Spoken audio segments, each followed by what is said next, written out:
Hello, I am Dr. Rakesh Uke, MD Medicine and we will see today influenza.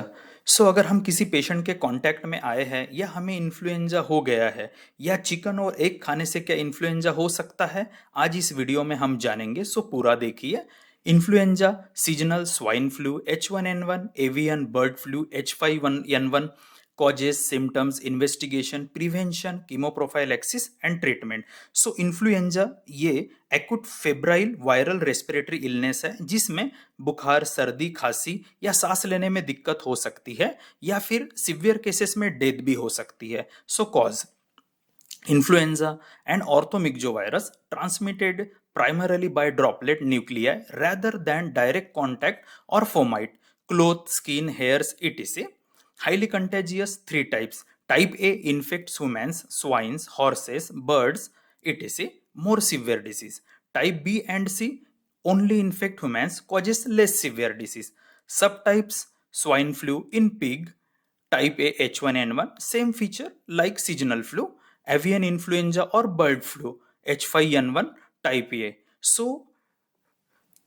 Avian influenza यानी bird flu है जो कि poultry से हमें होता है। ठीक है, इसको आगे हम डिस्कस करेंगे।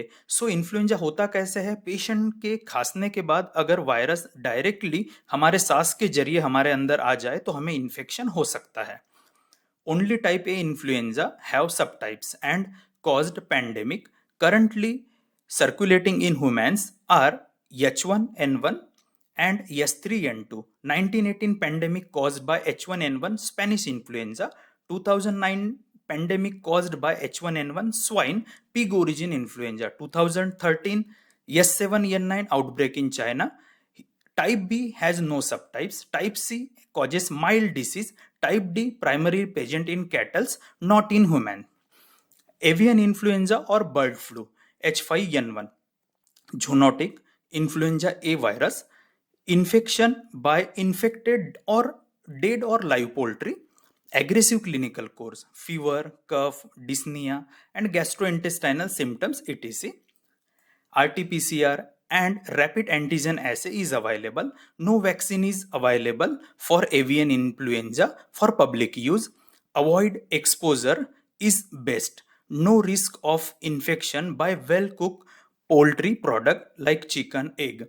Post-exposure prophylaxis or treatment with capsule oseltamivir 75 mg BD for 5 to 10 days. Start within 48 hours of exposure. आज हमने ये देखा यहाँ पे कि बर्ड फ्लू जो जूनोटिक इन्फेक्शन है, जैसे पोल्ट्री है इन्फेक्टेड है, मुर्गी इन्फेक्टेड डेड और लाइव है, अगर उससे हमें वो वायरस हमारे सांस के जरिए अंदर चले जाता है तो हमें ये बर्ड फ्लू हमें भी हो सकता है। ओके, क्या हमें एग और चिकन खाने से हो सकता है ये? हाँ, हो सकता है, लेकिन अगर वो वेल कुक है तो उससे नहीं हो सकता है फिर। Okay, next, seasonal influenza symptoms. Type A and B seasonal influenza are clinically indistinguishable. Type C is mild. Incubation period 1 to 4 days. Fever 1 to 7 days. Chills, malaise, dry cough, no stuffiness, first face, headache, nausea, myalgia, rhinorrhea, congestion, symptoms of pharyngitis, substernal soreness, hoarseness, etc. Seasonal influenza signs: conjunctival redness, pharyngeal injection, fever more than 38.2 degrees Celsius or more than 100.4 degree Fahrenheit, cervical lymph node enlargement, tracheal tenderness, chest clear in uncomplicated but rhonchi, wheeze and scattered rails are reported in different outbreaks. हमारे पास जैसे patient आए influenza के तो generally उनके symptoms क्या रहते हैं? Fever, सर्दी, खांसी, ये 3 उनके कॉमन सिम्टम्स रहेंगे। उसके बाद उन्हें सांस लेने में दिक्कत भी हो सकती है, रेडनेस दिख सकता है आंखों में, चेहरे पे, और उसके बाद में हम देखते हैं कि उनका फीवर हाई ग्रेड है। उसके बाद में अगर हम स्टेथोस्कोप रख के चेस्ट में अगर देखते हैं तो हमें वीज जो सीटी समान साउंड होता है अस्थमा में आता है वो हमें मिल सकता है। तो ये इससे हम पता लगाते हैं कि ये पेशेंट को इन्फ्लुएंजा हो सकता है। Next, seasonal influenza complications. More in previously deceased person, acute sinusitis, purulent bronchitis, otitis media, pneumonia, viral pneumonitis, severe hypoxemia, sometimes shock. Secondary bacterial infections like pneumococcal and staphylococcal pneumonia. Staphylococcal can be dangerous. Myocardial infarction, sudden death, seizure, encephalopathy. Reye syndrome causes rapid progressive hepatic failure and encephalopathy. Seasonal influenza investigation. Rapid diagnostic tests detect influenza antigen from throat or nasal swab. Fast and highly reliable. Specific. Rapid nucleic acid amplification and digital immunoassay more sensitive. RT-PCR, virus culture, leukopenia, relative lymphopenia will be seen. इसको differentiate कैसे कर सकते हैं? इन dengue virus thrombocytopenia will be there, and in influenza rhinitis will be there. Like in common cold there will be rhinitis but no fever. Okay, but in influenza there will be fever, rhinitis and cough. These are three common symptoms will be there in influenza. So like this way we can able to differentiate. Seasonal influenza prevention. Annual administration of influenza vaccine reduces hospitalization by 61%. Chemoprophylaxis for influenza A and B, capsule oseltamivir 75 mg daily or zanamivir inhaled 10 mg daily for 7 days after last exposure. Next, seasonal influenza treatment. So capsule oseltamivir 75 mg twice a day for 5 days in any age, but in age wise doses can be changed, but this capsule is very safe, oseltamivir, including pregnancy also. Inhaled zanamivir 10 mg 2 inhalation twice a day for 5 days in uncomplicated infection more than or equal 7 years old patient. Intravenous peramivir 600 mg stat in uncomplicated infection more than 18-year-old patient. And oseltamivir can be used in complicated cases also. So हमने ये diagnose किया अभी तक कि इनको influenza हो गया है. उसके बाद में हम स्टार्ट करते हैं oseltamivir. विद इन 48 आवर अगर हम स्टार्ट करते हैं तो इसके रिपोर्ट्स काफ़ी अच्छे मिलते हैं हमें. सो oseltamivir 75 mg BD twice a day, ये हम जनरल एज में और प्रेगनेंसी में भी दे सकते हैं, लेकिन एज वाइज डोज चेंज होगा, याद रखना है. लेनिनेमिविर, बैलोक्साविर 40 और 80 mg OD.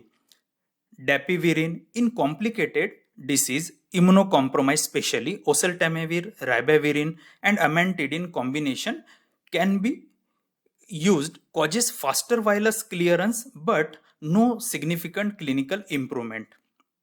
Okay, influenza prognosis. Uncomplicated cases, recovery is 1 to 7 days. Excellent prognosis in healthy young adult, 4 to 8% mortality, 10 to 15% mortality in pandemic and immunocompromised patient. Thank you. So आज ये video आपको पसंद आया होगा, होप. सो इसमें हमने देखा आज कि जैसे पेशेंट आएंगे इन्फ्लुएंजा के, सो उसकी डायग्नोसिस हम कैसे कर सकते हैं. ओके, जैसे उस पेशेंट में हमें मिलेगा एक्यूट ऑनसेट, मतलब सडन उसे फीवर आ जाएगा, खांसी आएगी, सर्दी आएगी, और उसके फैमिली में कोई इन्फेक्टेड भी हमें दिख सकता है, आजू बाजू जो कॉन्टेक्टेड पेशेंट है उनमें भी हमें दिख सकता है. बट यूजुअली 1 to 4 डेज का इंक्यूबेशन पीरियड रहता है, तो उसके बाद में भी ये केसेस आ सकते हैं. बट जैसे कि इसे हम डिस्टिंग्विश कर सकते हैं बाकी चीज़ों से, जैसे उसको ऑलरेडी उनको अस्थमा था, पिछला कोई कोल्ड हो गया तो, लेकिन कोल्ड के साथ में जनरली फीवर और खांसी नहीं आती है. ओके, नॉर्मल सर्दी के साथ में नहीं आ सकती है जनरली. सो हम इसे आगे डायग्नोसिस कैसे करते हैं, जैसे हम अपने स्टेथो से देखते हैं तो उनको कभी कभी हमें जो सीटी समान आवाज चलता है अस्थमा में, सीओपीडी वाले पेशेंट में, उस समय हमें ये आवाज आता है सीटी समान, उसको बोलते हैं रोंका वीज, ये हमें पता चल सकता है. उसके बाद में हम उसका आरटीपीसीआर या रैपिड एंटीजन टेस्ट करवा सकते हैं, जिसमें हम देख सकते हैं कि इनको इन्फ्लुएंजा है कि नहीं है. उसके बाद हम ट्रीटमेंट करते हैं, ओसेल्टामेविर देते हैं, टैबलेट कैप्सूल है वो 75 mg twice a day, 5 days generally देते हैं, बट उसका हम कोर्स प्रोलॉन्ग भी कर सकते हैं डिपेंड ऑन सिवेरिटी। कुछ कुछ केसेस में ये रेस्पिरेटरी ब्रोंकोन्यूमोनिया भी कॉज करता है, जिन केसेस में ये डेडली होता है, जैसे स्टेफिलोकोकस के वजह से सेकेंडरी बैक्टीरियल इन्फेक्शन अगर उसमें आ जाए तो। सो इन केसेस में हमें इसकी काफ़ी केयरफुल ट्रीटमेंट करनी होती है। घर में अगर आप है, आपके यहाँ कोई पेशेंट है, तो इसको आइसोलेट करिए, ट्रीटमेंट जल्दी से जल्दी स्टार्ट करिए अपने डॉक्टर को दिखाने के बाद में, और हो सके तो कांटेक्ट अवॉइड कीजिए वहां पे। जनरली ये फैलता है पेशेंट के खांसने के या छींकने के बाद में, लेकिन स्नीजिंग इनमें कम होती है, जो कि कॉमन कोल्ड में ज़्यादा स्नीजिंग होती है। ओके, सो उसके बाद में ये हमारे शरीर में सांस के द्वारा एंटर करता है वायरस, उससे हमें ये बीमारी होती है। सो आज हमने इन सारी चीज़ों को हमने देखा। शायद आपको ये सारी चीज़ समझ में आई होगी। और एक सबका डाउट था कि चिकन और एग हम खा सकते हैं क्या, जैसे अगर बर्ड फ्लू है तो। हाँ, खा सकते हैं, लेकिन ये अच्छे से कुक करने के बाद में। अगर वो कुक नहीं है प्रॉपरली तो हमें फ्लू हो सकता है, बर्ड फ्लू जो एवियन इन्फ्लुएंजा बोलते हैं वो हमें हो सकता है। तो आप अपना ध्यान रखिए। Thank you for patient listening.